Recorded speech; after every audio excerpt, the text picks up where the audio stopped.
देखिए, इस वक्त हम जेडीयू दफ्तर में मौजूद हैं और शाम के वक्त मौजूद हैं और जेडीयू को लेकर जो बड़ी जानकारी है या जेडीयू को लेकर जो बड़ी बात हम आपको बताने जा रहे हैं, मुझे लगा कि जेडीयू दफ्तर में ही खड़े होकर ये बात बताई जाए। जेडीयू दफ्तर के अंदर बैठकर ही खड़े होकर ही ये बात बताई जाए। जेडीयू की आज राज्य कार्यकारिणी की बैठक थी, बहुत महत्वपूर्ण बैठक। और ये चर्चा है ही कि मुख्यमंत्री नीतीश कुमार बिल्कुल मिशन मोड में है, चुनाव के मोड में हैं। और नीतीश कुमार जिस तरीके से सक्रिय हैं, उससे ये सवाल है कि नीतीश कुमार बिल्कुल चुनाव के मोड में हैं और कहीं बिहार विधानसभा के चुनाव समय से पहले तो नहीं हो जाएंगे। अपने आप में ये बड़ा सवाल है, क्योंकि एक मुख्यमंत्री के तौर पर भी और पार्टी के राष्ट्रीय अध्यक्ष के तौर पर भी नीतीश कुमार ने बिल्कुल जिस तरीके से मोर्चा संभाला हुआ है, कहाँ उनके विरोधी कह रहे थे कि नीतीश कुमार थक गए हैं, नीतीश कुमार की उम्र हो गई है। कई बार तेजस्वी यादव ने भी ये बात कही, लेकिन नीतीश कुमार तो फुल फॉर्म में आ गए। चुनावी साल शुरू होने से पहले 2025 शुरू होने में वक्त है, विधानसभा चुनाव में वक्त है, लेकिन नीतीश कुमार फुल फॉर्म में आ गए।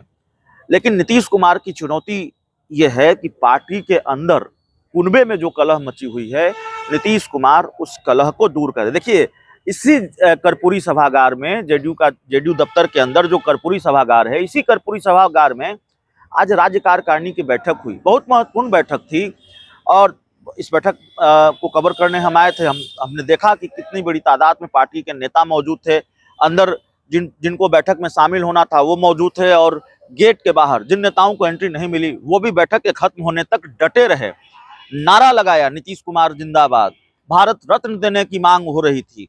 और गर्मी में, धूप में जेडीयू के नेता कार्यकर्ता बड़े पैमाने पर इस गेट के बाहर भी डटे हुए थे। सब लोग आए, कोई नहीं आया तो ललन सिंह नहीं आए। जेडीयू के पूर्व राष्ट्रीय अध्यक्ष और केंद्रीय मंत्री, मुंगेर से सांसद भी हैं, वो नहीं आए इस बैठक में हिस्सा लेने के लिए। और दूसरे सभी सांसद आए, इसकी पुख्ता जानकारी हमारे पास नहीं है, लेकिन ललन सिंह के नहीं आने की चर्चा है। आखिर क्यों नहीं आए? देखिए, हाल के दिनों में ये हुआ हो तो हम नहीं कह सकते, लेकिन ऐसी शायद ही कोई इतनी बड़ी बैठक हो, जेडीयू की इतनी बड़ी बैठक हो और जिस बैठक में मुख्यमंत्री नीतीश कुमार मौजूद हों और उस बैठक में जेडीयू के पूर्व राष्ट्रीय अध्यक्ष ललन सिंह न हो, पार्टी के इतने दिग्गज नेता मौजूद न हो। सवाल उठेंगे, वजह जो भी रही हो। हम ये नहीं कह रहे कि नहीं आए इसका मतलब बवाल है, भूचाल है। निजी कारण हो सकते हैं, केंद्र सरकार में मंत्री हैं, कोई भी वजह हो सकती है। लेकिन जेडीयू के अंदर जो कुछ भी चल रहा है, जेडीयू की जो मौजूदा स्थिति और परिस्थिति है, नीतीश कुमार की पार्टी में जो चल रहा है और नीतीश कुमार की पार्टी के अंदर जो स्थिति और परिस्थिति है, उस स्थिति और परिस्थिति के बीच ललन सिंह का नहीं आना बड़ा सवाल पैदा करता है। ये बड़ा सवाल है कि आखिर ललन सिंह नदारद क्यों रहे, ललन सिंह ने पार्टी की इस महत्वपूर्ण बैठक से दूरी क्यों बनाई। ललन सिंह जो पार्टी के पूर्व राष्ट्रीय अध्यक्ष हैं, वो इस बैठक में क्यों शामिल नहीं हुए। हाल के दिनों में शायद ही ऐसा हुआ हो या ऐसा हुआ हो कभी कि इतनी बड़ी बैठक हो और ललन सिंह नदारद रहे हैं।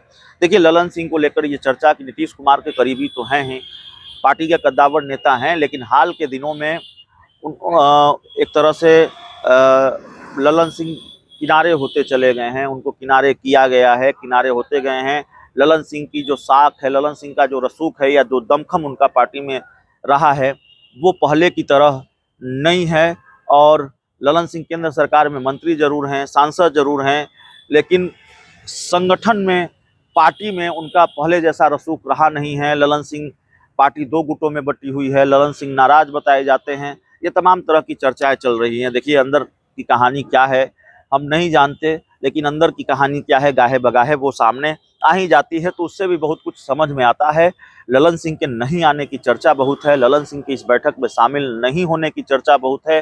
अब किस कारण से ललन सिंह शामिल नहीं हुए, यह भी देखना पड़ेगा। लेकिन सवाल है कि अगर पार्टी के इतने बड़े नेता शामिल नहीं हुए, तो क्या वाकई जेडीयू में कुछ ऐसा चल रहा है जिससे आने वाले दिनों में इस पार्टी में बड़ा विस्फोट हो सकता है, बड़ा पॉलिटिकल विस्फोट हो सकता है। और ऐसे तो जेडीयू की जो लड़ाई है कई बार सड़क पर आ जाती रही है, लेकिन क्या जेडीयू में कुछ बड़ा होने वाला है, यह भी अपने आप में सवाल है। ये सवाल है कि कुछ ऐसा चल रहा है क्या जिससे एक तरह से कहें कि जेडीयू के लिए खतरा है, नीतीश कुमार के लिए बड़ी चुनौती है 2025 के विधानसभा चुनाव से पहले। बहुत बहुत धन्यवाद।